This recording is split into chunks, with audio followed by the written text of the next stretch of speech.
always struck me is this really is panto for grown-ups. It was a phenomenon. It is both racist and it is also very patronizing. The Black and White Minstrels, tomorrow at 10:05 on BBC4. And how much do you live on during the week? Well, I get £4.16 a week. It's not a lot, is it? That's off the assistance. Can you manage? Not going to buy clothes and everything else out of that. No, I can't manage. I can't live on it. Was it much nicer on the first floor? Oh, well, I could see out the window, couldn't I? See the gardens. You can't see nothing down here. Only the garden, that's all. Wants new window in, wants everything. And a new door out there. You see how the wind comes in there. You know the whole house? Pardon? You know Yes, I do. To my sorrow, I do.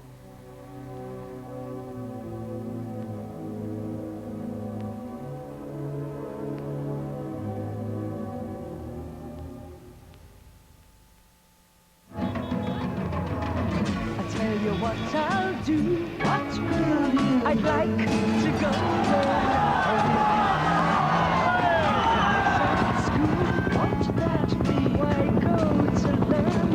We're living at a time of extremism, a time of revolution.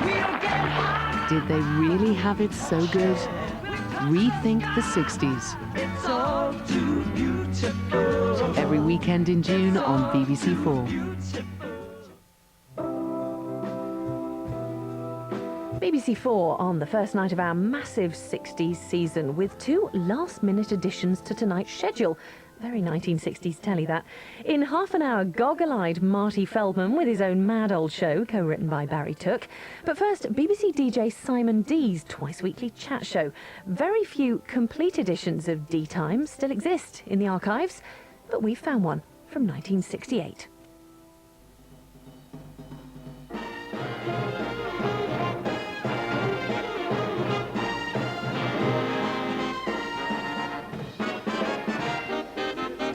On the show this evening, Lionel Jeffries, Susanna York, Wayne Fontana, and the Eagles. And now, here is your host, Simon Dee.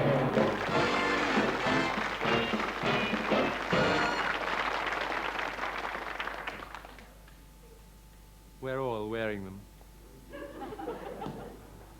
Good evening. I think we must take this off. Here we are, Tony. Can we have it off? Yes, of course. I should. Why not? Yes, certainly. Well, anyway, there were these two rich Americans, man and wife, you see, on safari in darkest Africa, when suddenly a python slithered out of the undergrowth and grabbed hold of the wife and started to crush her. And the wife said, "Quick, Elmer, shoot, shoot." And the husband replied, "Certainly, dear, color or black and white." Success! Nearly. Anyway, while we're on the subject, let us meet here on the show tonight a 17-year-old schoolboy who hit the headlines this week with a story that told how he was doing his bit to boost Britain's trade figures by exporting snakes. Here with some of his exports, ladies and gentlemen, Graham Leask.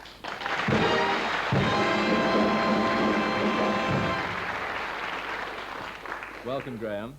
Now, you are helping Britain's exports by exporting these reptiles. Yes. Are they homegrown reptiles? No, they're imported. Are they? Where do you import them from? Czechoslovakia, Hungary, Bulgaria. I see. And where do you send Anywhere. them? Anywhere that wants them? Yeah. Do people around the world know your name now and say there is a leading snake man? Some. It mainly depends on which area. I see. don't export to the Philippines. You don't? No. Quickly do something about that, somebody. Now, what types of snakes are these, man? That's an esculpion snake. A what? An esculpion snake. Quite a harmless snake. I see, yes. Well, I hope Quite you friendly. Is it? Can I pick it up? Yeah. Wait a minute. Do you want it? Yeah. Oh, he's rather sweet, actually. Well, I want your agreement, I'll ask for it. Hello, take me to your leader. Hey, he's rather groovy. Now, tell me, what made you start all this sort of snake business, Graham? Oh, well, interested in snakes, and I've pretty well grown up with them since I was young. When did you first sort of realize that...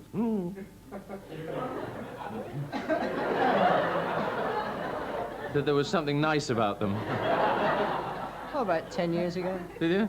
But Yeah. you could sort of, if you kept on doing it, you could grow up to be a world authority on these things, couldn't you, really? I suppose so. It depends Now- on how things develop. Do these two bite? This one does. Does he? Well, they're very sort of quick now. Before the show, they were rather slow. Why is that? They've warmed up with the heat of the lighting. Of the lights. Oh, have they? We'll see. Better watch out. Oh, well. Well, Graham, now these two are going to where? Miami Springs, Florida. Are they really? And who asked for them? And Mr. Joe Littlepage. Joe Littlepage. I've been corresponding with. Have you? And what did he say? Please send me two, whatever you said they were. Type No, stuff. please send me just anything, you know. Oh. I mean, I see. Well, they're very nice animals. Can you take him now? Thank you. I'll see if I can get him off you. Yes. Graham, good luck with all this business. Will you come back when you've got a 20-foot python and we can do things with it? Yeah. Good luck with the exports, and do- thanks for coming on the show. All right. Thanks, Thank Graham. Ladies and gentlemen, Graham Reed. Actually, they're quite nice. They're not at all wet. White man speak with forked tongue. Now, let's hear a group who are at #1 for 3 weeks with a record called Baby Come Back. Tonight singing one called Softly, Softly, The Equals.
Lyric by kind permission of Superintendent Barlow there, I think we could safely say. The Equals, Softly, Softly. Now, if you want to know the sharpest eyes watching the show now, they almost certainly belong to, I think, Susan Schumann, if you're out there, Sue, of Dagenham in Essex. Remember, last week we asked you to spot all these celebrities in our opening sequence. Well, Susan named them all correctly, and she'll be getting her £5 worth of premium bombs through just as soon as the old post can carry it. Well, for all the others who were less sharp-eyed, let's see the opening again and see if you can spot them. They are David Jones, Cecilia Bank, and Kenneth Williams, and Nils Brown, and Scott Walker, and Rob Harris, A.J.B. Taylor, and Elsie Melby, and Harry Sigmund, and me. See? Anyway, well done, Sue. Well, I didn't name them all. I got the list in front of me, and well done, you get the thing. Now, Roderick Mann, columnist in the Sunday Express, once said that my next guest was so dewy fresh, you'd think she spent all night in a refrigerator next to the milk. And he was right. Ladies and gentlemen, the top of the milk, Susanna York.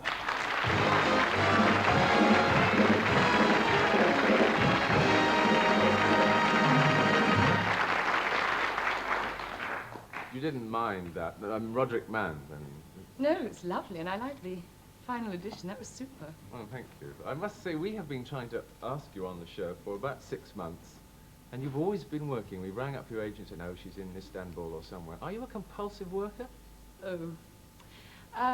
You're always out there, aren't you? Yes, I do seem to work quite... I don't know, Yes, I love working. Working's sort of living to me, or part of it, anyway. It's very important. I don't kind of divide them up. What about knocking off? I mean, you know, having time off and a holiday. Oh, I do. Yeah? An awful lot of it, yes. A lot of... I mean, it's a question of sort of sandwiching in between and round about, and...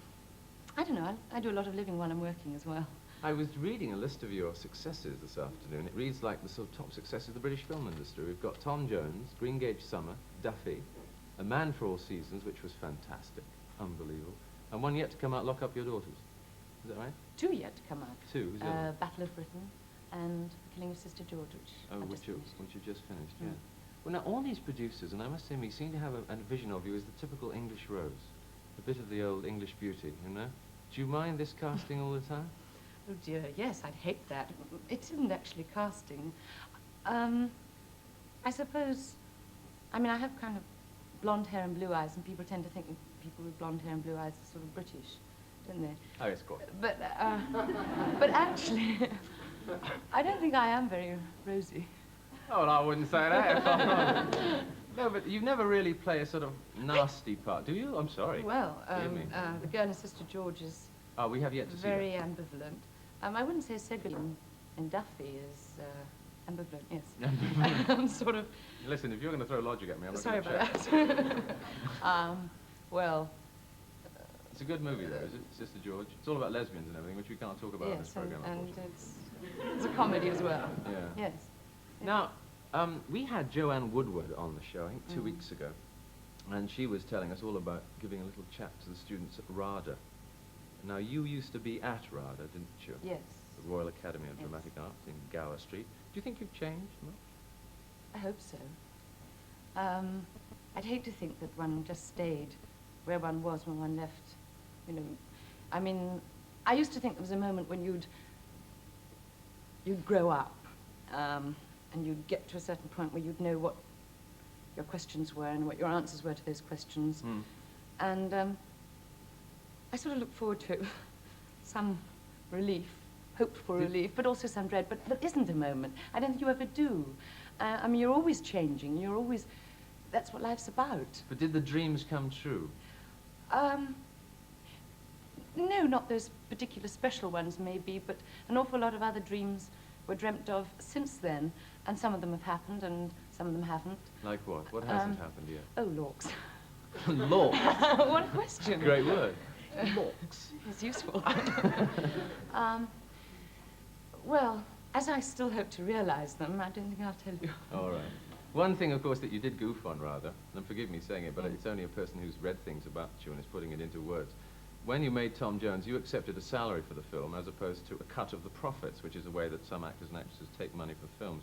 Now, both Tony Richardson and Albert Finney must have made about £500,000 each. Aren't you a little bit annoyed about your decision, then? Well, it was a goof, obviously.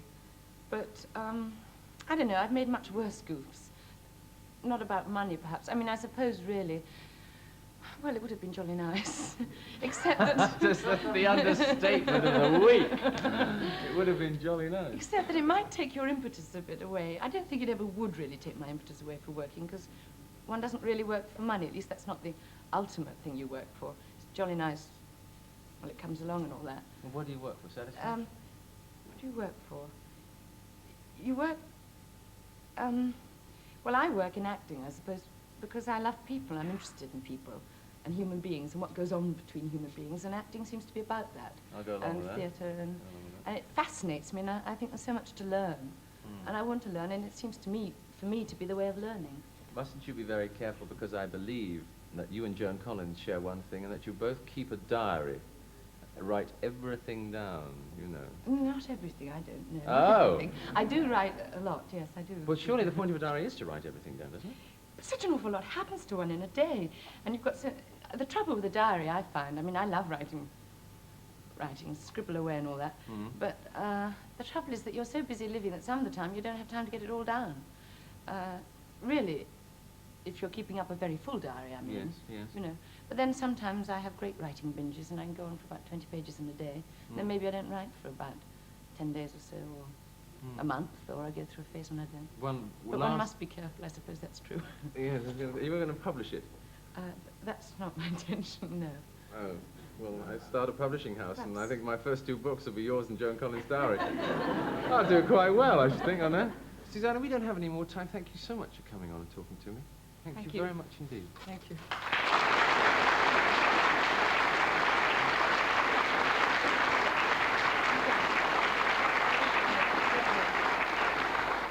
Well, now, a special privilege on the show, because for the very first time, we're going to see a clip from a royal premiere before even the Queen has seen it. It's one of the big production numbers from Cubby Broccoli's Chitty Chitty Bang Bang. The song is called Posh, and it's sung by Lionel Jeffries, who, when we join him, is in a sentry box hanging from a balloon. Oh, the posh, travelling life for me. First a cabin, a captain's table, regal company. On the dust of the upper crust, fetch us a cup of tea. Pour out, starboard out, posh with a capital P. O-S-H, posh.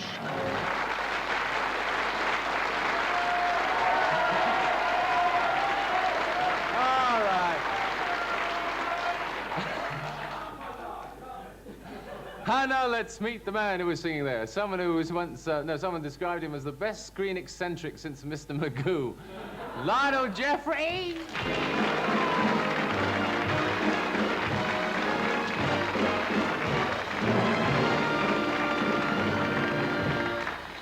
Oh, look, hey. Hello. That's not a sentry box. Oh, isn't it? I'm sorry. It's a lav. It's a what? It's an old bog down the end of the garden. It's not a sentry box. With the UA tried to disguise it so you spend many of your hours there, do you? I spend most of my time in that. Only place to get away from the kids. We must thank United Artists, though, for allowing us that clip of that film before the royal premiere. Was it a very exhausting film to work on, Lionel? Well, it was 1 year and 3 weeks.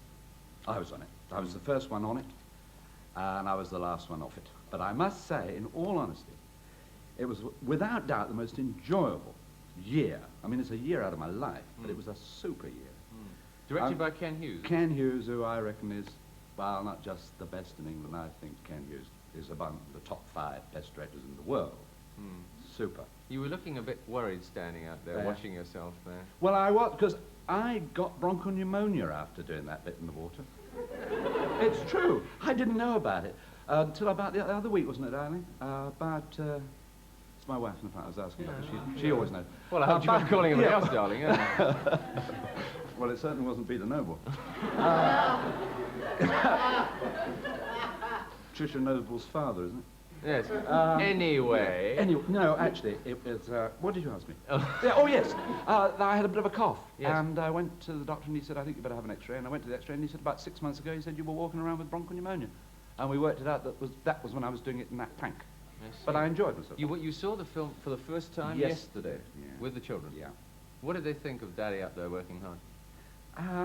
They enjoyed it. They played the LP all during lunch today, so that was a bit of a sign that they liked it, and we sang the songs, all the songs from the picture all the way here this evening in the car. They think it's the best thing I've done. That's something. Well, that was one face we saw of you there with the old beards, and we have some other faces of you, I believe, that we can show them. Have we got any more stills we can punch up there? Oh, Lord. So we have ways of making her talk. Yeah. Well, I shaved all my hair off for that one. It's not very nice, that. But I always say it's easier to put hair on than have it off. Do you? You've already made that gag.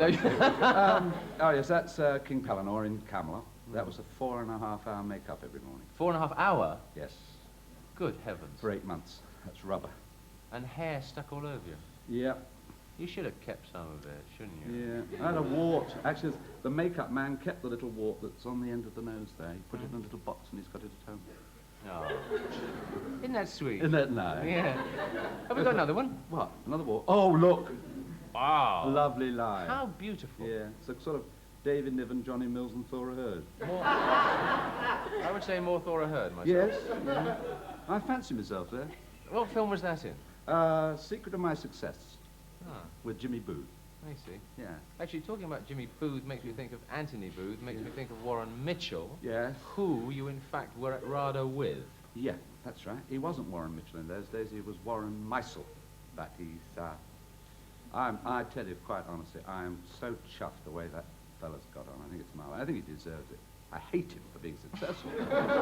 It's marvellous. He's done well. Well, I must say, well, one thing you share in common is that neither of you would get parts in Hair, really. No. Do you have any lines of messages of hope for the hairless men of the country? I think they should put their heads together and make complete asses of themselves. Do you know, I just thought of that. That was a fact. I'm sorry. That's me off That will never be topped. Back to the Eamon Andrews show. Never the BBC. Oh, lovely. That's me out, isn't it? No, that's nice. It's nice working with you. I thought you were going to be tricky to talk to. You're not at all. You're very relaxed. I don't have much to say. No, well, and you know, I've watched the shows and I thought that's Simon Dee. He's a tricky character, and I didn't really want to come on. No. And I think you're super. And I think all the girls at Highmark School in Beaconsfield should. I'll just tell you, Simon Dee's super. Don't mind me saying that. Not at all. They've got my double out. Your double out. Yeah, I want to see it. Can we have him out here? Can you come here? Come in. What's his name? Timothy. Come here. You're not allowed on because you're underage, That's so you're not on, right? Yeah. You're not on. Doesn't he look like Simon? Look at that. Don't you think so? Go back now. Don't want the family argument. I know. I know. You told him you'd always get him on television one day. That's right. And not only that, I want to know where you were 9 years ago. He doesn't look like me, that's for sure. I think you went to the same band of hope outing with my wife. No, come on, let's get back to you. Yes. We've got so little time. Yeah. What was I going to say? I don't know. I don't know either. Well, Wait a minute. Oh, yes, I do. You've made, I think, 140 films. Yeah, about that. Now, that is an awful lot of filming. Yeah, too many. When you now speak on filming as a sort of professional with a lot of experience going for you, but when did the show business sort of bug first bite?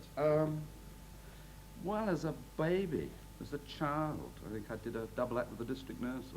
I put your umbilical cord around me, hold me tight. God, they're so average, aren't they? They're so average, all these. No, don't get nasty. No. Up to now, we've got on very well. Up to now, it's been very good. Weren't you... At least I turned up on time, not like Sammy Davis Jr. That's true. That's true. Are you going to run over too? All right, Sam. No, listen. No, I hear you were in radio in the Far East. Yes, I was running Radio Rangoon in Burma during the war. And funnily enough, David Jacobs was running Radio Siak in Ceylon at the same time. I didn't know that until... Both of you were, what, just chatting away? Thousands of miles from each other. I never met him. It wasn't until after the war I found that David was running that. Can we then trace Radio 1 back to you two, do you think? Yes. You can blame it on us. But out of all the sort of millions of films that you've made, do you think Chitty Chitty Bang Bang is going to be the one you remember most? We didn't work this out, you could ask that, did you? No. But in all honesty, I reckon out of all the pictures, Trials of Oscar Wilde was the one I was more pleased about being associated with, because I thought it was just about one of the best pictures ever made in this country. But I think Chitty Bang Bang, in all honesty, and I'm not getting a percentage, so I'm not getting paid for saying, I think with the combination of Cubby, having done all the James Bond pictures, and Ken directing, it'll stand up well against Sound of Music, Poppins. I think, in all honesty, that'll run a couple of years, 3 years. We're suddenly making very good musicals in this country, aren't we? I mean, forgive me, because I'm not involved and I don't know the pressures, but you're suddenly going to see a film like Oliver, and the bit I've seen of Chitty is so marvellous. Yeah. The first film I ever saw you in... What was that? Never Point. What was that? Never Point. What was that? You see, I mustn't point. It's clean. Oh, is it? Yeah. Remember, Yeah. you don't bite your nails, do you? No. Not yet. Idle on Parade. That's right. Remember that? With Tony Newman. Parade. That's right. Remember all that? Yeah, and then after that came Two-Way Stretch from Wrong Arm of the Law. With Peter Sellers. That's right. I did about 5 Done years. them all. And you've done this one. Thank you so much, Lionel, for coming on. Great pleasure, Simon. Thank you very much. I love you! Oh, dear. He only comes once in a turn. The next singer on the show is one of the mates, actually, one of our mates. In 99 editions, because we're 99 years old tonight, or shows old, he's kept popping back whenever possible, and we're always glad to have him in, singing his new and never an everyday thing, Wayne Fontana.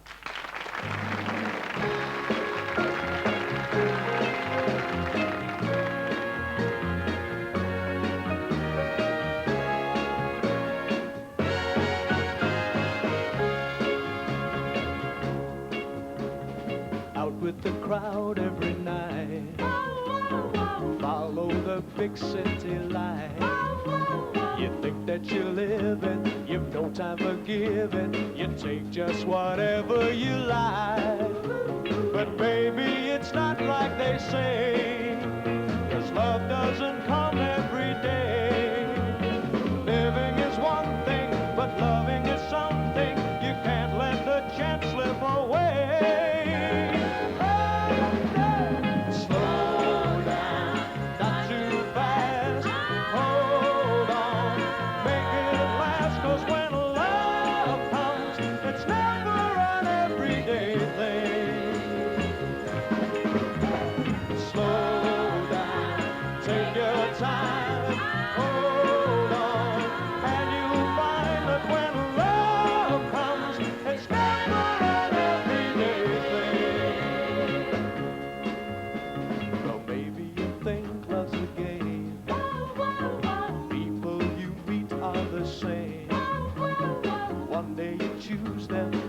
Day you lose them and never remember their names. But baby, you've got to believe love is a thing to achieve. Don't be in doubt, love, you can't live without love. It's something that everyone needs. So when I tell you to slow down, not too fast, hold on, make it last, 'cause when it's never an everyday thing. You've got to believe if you want to achieve it. Slow down, take your time, hold on, and you'll find that when love comes, it's never an everyday thing. Oh, it's never an everyday thing. Girl, you've got to believe if you want to achieve it.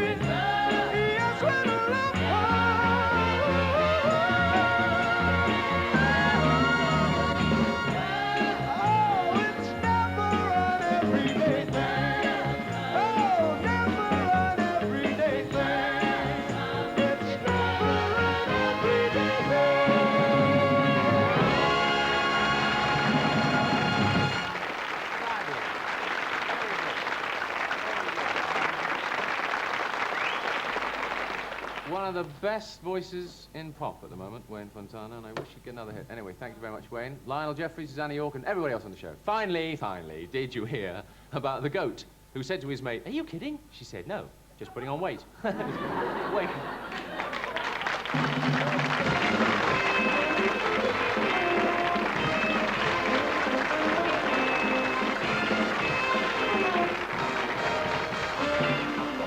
Another late addition to tonight's BBC4 schedule coming up, but I think you'll agree it's well worth it. Marty Feldman doing his crazy stuff next.